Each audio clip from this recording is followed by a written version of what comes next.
বন্ধুরা, কল্পনা করুন আপনি সকালে ঘুম থেকে উঠে আপনার ট্রেডিং অ্যাকাউন্ট খুললেন আর দেখলেন মার্কেট হঠাৎ করেই লাল রঙে ভরে গেছে। যেসব স্টক গত কয়েকদিন ধরে উপরে উঠছিল সেগুলো একের পর এক নিচে নামছে। নিউজ চ্যানেলগুলো বলছে বাজারে বড়সড় কারেকশন চলছে, সোশ্যাল মিডিয়ায় সবাই ভয় পাচ্ছে। কেউ বলছে এখনই সব বিক্রি করে বেরিয়ে যাও, আবার কেউ বলছে আরও বড় ক্র্যাশ আসতে পারে। এই অবস্থায় বেশিরভাগ ট্রেডার কি করে জানেন?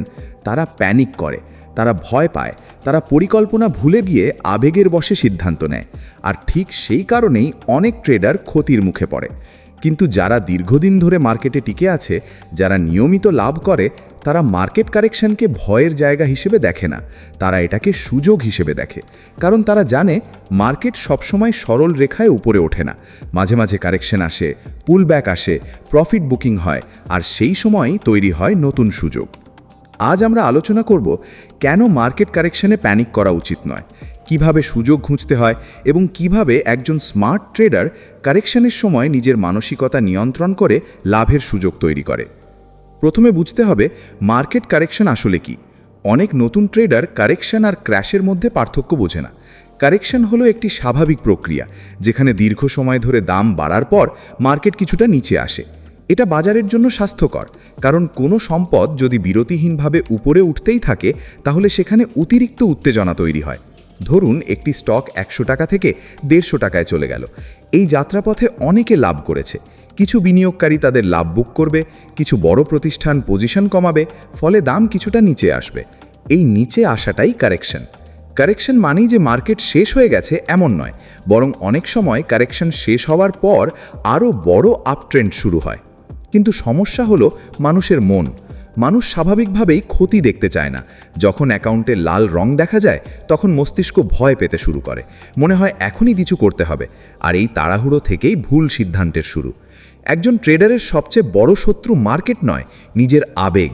প্যানিক, ফিয়ার, গ্রিড এবং ইমপেশেন্স, এই 4টি বিষয় অসংখ্য ট্রেডারের অ্যাকাউন্ট শেষ করে দিয়েছে। কারেকশনের সময় আপনি যদি শুধু চার্টের দিকে তাকিয়ে থাকেন তাহলে প্রতিটি ক্যান্ডেল আপনাকে ভয় দেখাবে। কিন্তু যদি আপনি বড় ছবিটা দেখেন তাহলে বুঝবেন মার্কেটের এই ওঠানামা খুবই স্বাভাবিক। মনে রাখবেন, ইতিহাসে যত বড় বুল মার্কেট হয়েছে তার প্রত্যেকটির মাঝেই একাধিক কারেকশন ছিল। কোনো বুল মার্কেট একটানা উপরে ওঠেনি। তাই কারেকশন আসা মানেই ট্রেন্ড শেষ হয়ে গেছে, এমন ধারণা অনেক সময় ভুল। এখন প্রশ্ন হলো, কারেকশনের সময় সুযোগ কোথায়? সুযোগ শুরু হয় তখনই যখন অধিকাংশ মানুষ ভয় পায়। কারণ ভয়ের সময় দাম দ্রুত নিচে আসে। অনেক ভালো স্টক, ভালো কোম্পানি বা শক্তিশালী সেক্টরও সাময়িকভাবে চাপে পড়ে। তখন একজন ধৈর্যশীল ট্রেডার অপেক্ষা করে সঠিক সেটআপের জন্য। অনেক সময় কারেকশনের সময় গুরুত্বপূর্ণ সাপোর্ট জোন তৈরি হয়, সেখানে দাম বারবার থামে। যদি প্রাইস অ্যাকশন, ভলিউম এবং মার্কেট স্ট্রাকচার একসাথে শক্তিশালী সংকেত দেয় তাহলে সেখান থেকে ভালো ট্রেড পাওয়া যেতে পারে। কিন্তু এর মানে এই নয় যে দাম পড়লেই বাই করতে হবে। এটাই নতুনদের সবচেয়ে বড় ভুল। তারা ভাবে 10% পড়েছে মানে সস্তা হয়ে গেছে, 15% পড়েছে মানে আরও ভালো সুযোগ। কিন্তু বাস্তবে অনেক সময় একটি স্টক 50% বা 60% পর্যন্তও পড়তে পারে। তাই কারেকশনের সুযোগ খুঁজতে হলে প্রথমে কনফার্মেশন খুঁজতে হবে। একজন দক্ষ ট্রেডার কখনো ফলিং নাইফ ধরার চেষ্টা করে না। সে অপেক্ষা করে মার্কেট কখন স্টেবিলাইজ হয়, কখন সেলিং প্রেশার কমে আসে, কখন বায়ার্স আবার ফিরে আসে। যখন আপনি দেখবেন একটি গুরুত্বপূর্ণ সাপোর্ট জোনে দাম থেমে যাচ্ছে, ভলিউম বাড়ছে এবং রিভার্সাল প্যাটার্ন তৈরি হচ্ছে, তখন সেটি হতে পারে সম্ভাব্য সুযোগ। কারেকশনের সময় ওয়াচ লিস্ট তৈরি করা অত্যন্ত গুরুত্বপূর্ণ। যখন বাজার লাল রঙে ভরা থাকে তখন অনেকেই ট্রেড করা বন্ধ করে দেয়। কিন্তু পেশাদার ট্রেডাররা তখন গবেষণা করে। তারা এমন স্টক খোঁজে যেগুলো তুলনামূলকভাবে শক্তিশালী। যদি পুরো মার্কেট 5% পড়ে কিন্তু কোনো স্টক মাত্র 1% বা 2% পড়ে, তাহলে সেটি রিলেটিভ স্ট্রেংথ দেখাচ্ছে। মার্কেট ঘুরে দাঁড়ালে এই ধরনের স্টক অনেক সময় দ্রুত উপরে উঠতে পারে। কারেকশনের সময় ক্যাশ একটি শক্তিশালী অস্ত্র।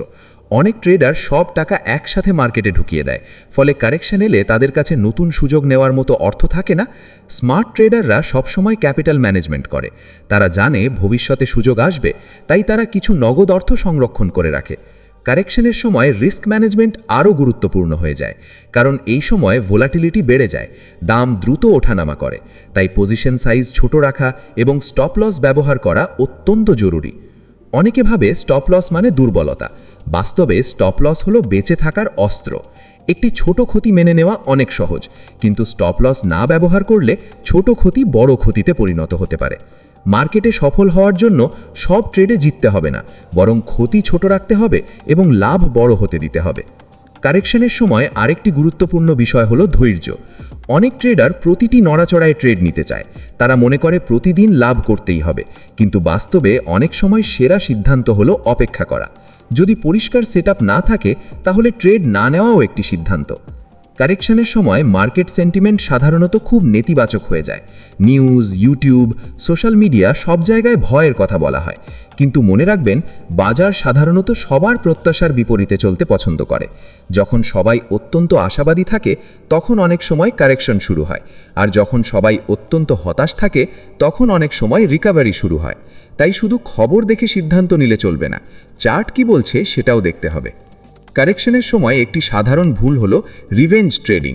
ধরুন একজন ট্রেডার ক্ষতি করল, এরপর সে সেই ক্ষতি দ্রুত ফেরত পাওয়ার জন্য বড় বড় ট্রেড নিতে শুরু করলো। ফলাফল হলো আরও বড় ক্ষতি। মার্কেট আপনার বিরুদ্ধে কিছু করছে না, মার্কেট কারো বন্ধু বা শত্রু নয়, তাই আবেগ দিয়ে প্রতিশোধ নেওয়ার চেষ্টা করা অর্থহীন। প্রতিটি ট্রেডকে আলাদা হিসেবে দেখতে হবে। কারেকশনের সময় ট্রেডিং জার্নাল রাখা উপকারী। আপনি কেন ট্রেড নিলেন, কোথায় এন্ট্রি করলেন, কোথায় এক্সিট করলেন, কি ভুল হলো, সব লিখে রাখুন। কয়েক মাস পরে আপনি নিজের আচরণের প্যাটার্ন দেখতে পাবেন, বুঝতে পারবেন কোন পরিস্থিতিতে আপনি বেশি ভুল করেন। এই আত্মবিশ্লেষণ একজন ট্রেডারকে দ্রুত উন্নতি করতে সাহায্য করে। কারেকশনের সময় অনেকে টাইম ফ্রেম নিয়ে ভুল করে। দৈনিক চার্টে যদি শক্তিশালী আপট্রেন্ড থাকে, কিন্তু 15 মিনিটের চার্টে সাময়িক পতন দেখা যায়, তাহলে আতঙ্কিত হওয়ার দরকার নেই। সবসময় বড় টাইম ফ্রেমের দিক নির্দেশনা আগে বুঝতে হবে। অনেক সময় ছোট টাইম ফ্রেমের নয়েজ দেখে ট্রেডাররা ভুল সিদ্ধান্ত নিয়ে ফেলে। সফল ট্রেডাররা জানে কোথায় নয়েজ আর কোথায় সিগন্যাল। কারেকশনের সময় সেক্টর রোটেশনও গুরুত্বপূর্ণ। সব সেক্টর একসাথে সমানভাবে দুর্বল হয় না। কিছু সেক্টর শক্তিশালী থাকে, কিছু সেক্টর আগে রিকভারি শুরু করে। তাই পুরো মার্কেটের পাশাপাশি সেক্টরের শক্তিও পর্যবেক্ষণ করা দরকার। আরেকটি বিষয় হলো এক্সপেকটেশনস।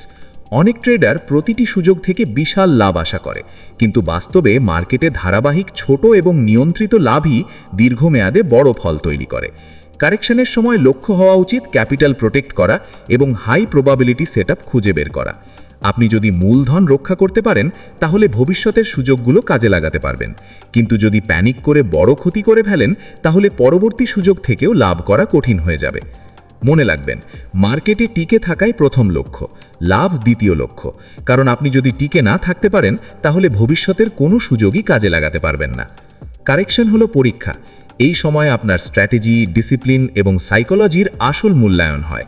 যে ট্রেডার কারেকশনের সময় শান্ত থাকতে পারে, সে সাধারণত দীর্ঘমেয়াদে সফল হয়। যে ট্রেডার প্যানিক করে, সে প্রায়ই ভুল সময়ে সেল করে এবং পরে মার্কেট রিকভার করলে আফসোস করে। তাই পরের বার যখন মার্কেট কারেকশন দেখবেন, তখন নিজেকে একটি প্রশ্ন করুন, আমি কি ভয়ের কারণে সিদ্ধান্ত নিচ্ছি, নাকি পরিকল্পনার ভিত্তিতে সিদ্ধান্ত নিচ্ছি? যদি উত্তর হয় ভয়, তাহলে থামুন, চার্ট দেখুন, রিস্ক হিসাব করুন, সাপোর্ট ও রেজিস্ট্যান্স বিশ্লেষণ করুন, ভলিউম দেখুন, কনফার্মেশনের জন্য অপেক্ষা করুন। আর যদি সব কিছু আপনার ট্রেডিং প্ল্যানের সঙ্গে মিলে যায়, তখনই পদক্ষেপ নিন। কারণ মার্কেট কারেকশন শত্রু নয়, এটি বাজারের স্বাভাবিক অংশ। যারা প্যানিক করে, তারা সুযোগ হারায়, আর যারা ধৈর্য ধরে, পরিকল্পনা মেনে চলে এবং ঝুঁকি নিয়ন্ত্রণ করে, তারা কারেকশনের মধ্যেই নতুন সম্ভাবনা খুঁজে পায়। মার্কেটে ভয় সবসময় থাকবে, অনিশ্চিততা সবসময় থাকবে, ওঠানামা সবসময় থাকবে, কিন্তু একজন সফল ট্রেডার জানে কিভাবে সেই ভয়ের মধ্যেও শান্ত থাকতে হয়, কিভাবে সুযোগ চিনতে হয় এবং কিভাবে নিজের নিয়ম মেনে এগিয়ে যেতে হয়। তাই মার্কেট কারেকশন দেখলেই আতঙ্কিত হবেন না। পরিস্থিতি অ্যানালিসিস করুন, আবেগ নিয়ন্ত্রণ করুন, মূলধন রক্ষা করুন এবং সঠিক সুযোগের জন্য অপেক্ষা করুন। কারণ অনেক সময় সবচেয়ে বড় লাভের শুরু হয় সেই মুহূর্ত থেকে, যখন অধিকাংশ মানুষ ভয় পেয়ে মার্কেট থেকে দূরে সরে যায়।